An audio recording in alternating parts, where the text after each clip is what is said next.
Hello, today I will be reading Yayoi Kusama From Here to Infinity by Sarah Suzuki, illustrated by Weinstein. Yayoi Kusama was born in the country of Japan on the island of Honshu, in a town called Matsumoto City. An old palace made of wood and stone overlooked a moat where swans swam.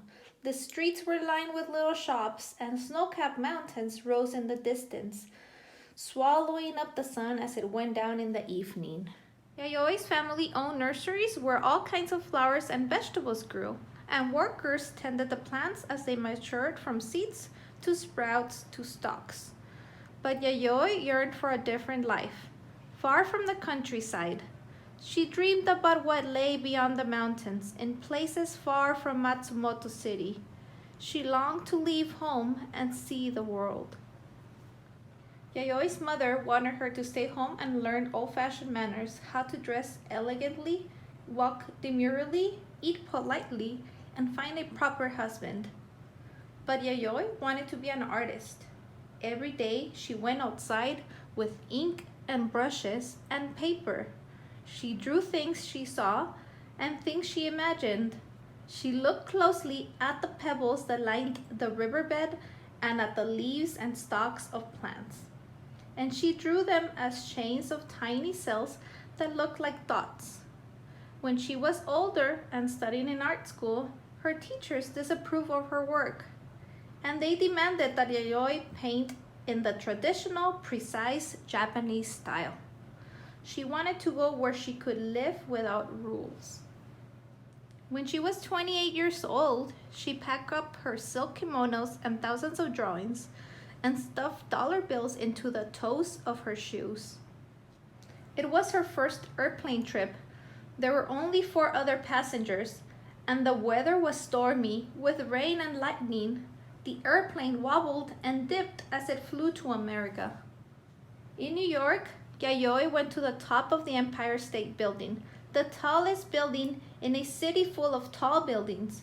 When she looked down, she saw buses and cars and yellow taxis zooming up and down the avenues, and bankers and teachers and artists rushing to work. From up to the 86th floor, they looked like dots.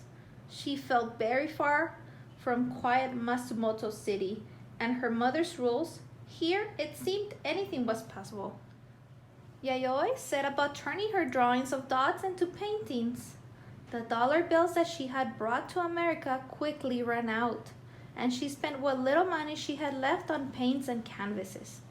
She worked day and night. She painted when she was cold. She painted when she was hungry. She painted when she was lonely. And she turned her dots into sculptures too, into soft stuffed tubes that covered sofas and chairs and boats. She was devoted to her dots. For her, they were a way of thinking about the world among the stars, as one dot among millions of others. They were a way of thinking about infinity. Sometimes, when she grew frustrated, she visited the Museum of Modern Art. She gazed at paintings by other artists, and she thought about why and how they were made. She looked at pictures of dancing girls and swirling night skies, trying to solve them as if they were puzzles. Her paintings seemed so different from those she had seen at MoMA. When she at last was ready to show her work in public, she invited all the friends she had made in New York. When she arrived at the gallery, a crowd was spilling out onto the sidewalk.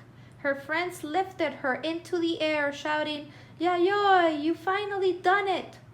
Word about her work spread quickly. Her friends told their friends, newspapers wrote about her work, and reporters clamored to interview her about her dots. Now she began to show them in other cities all over the United States and Europe. Her dots were covering the world. They appeared in Venice in thousands of dot-shaped mirrors scattered over a big green lawn, on a pumpkin on a pier, on dresses and t-shirts, on people walking down the street, and in mirrored rooms where glowing dots were reflected and reflected again, an infinity of dots.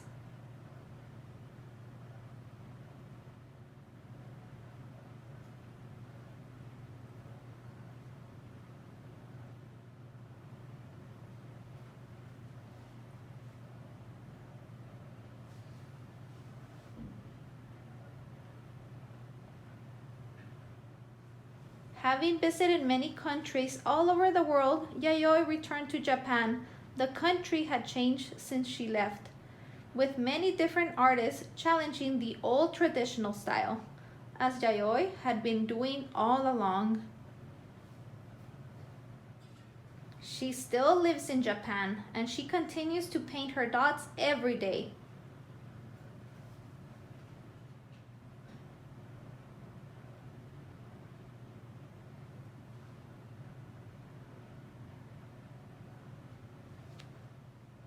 Infinity Mirrored Room, the souls of millions of light years away. 2013.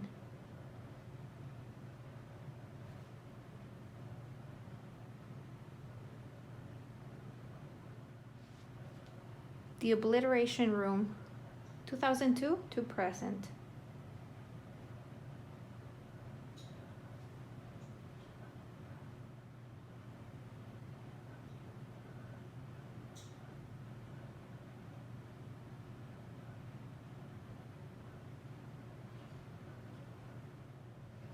Yayoi Kusama always wanted to be an artist. Growing up in Japan, she imagined the world around her as an infinite array of dots, which she painted and drew. At the age of 28, she moved to New York City and became famous for her paintings, sculptures, and performance art. Now, 88 and one of the most popular artists in the world, she still makes art every day. Featuring images of 7 of Kusama's artworks, this colorful book tells the story of an artist who is covering the world in dots, from here to infinity.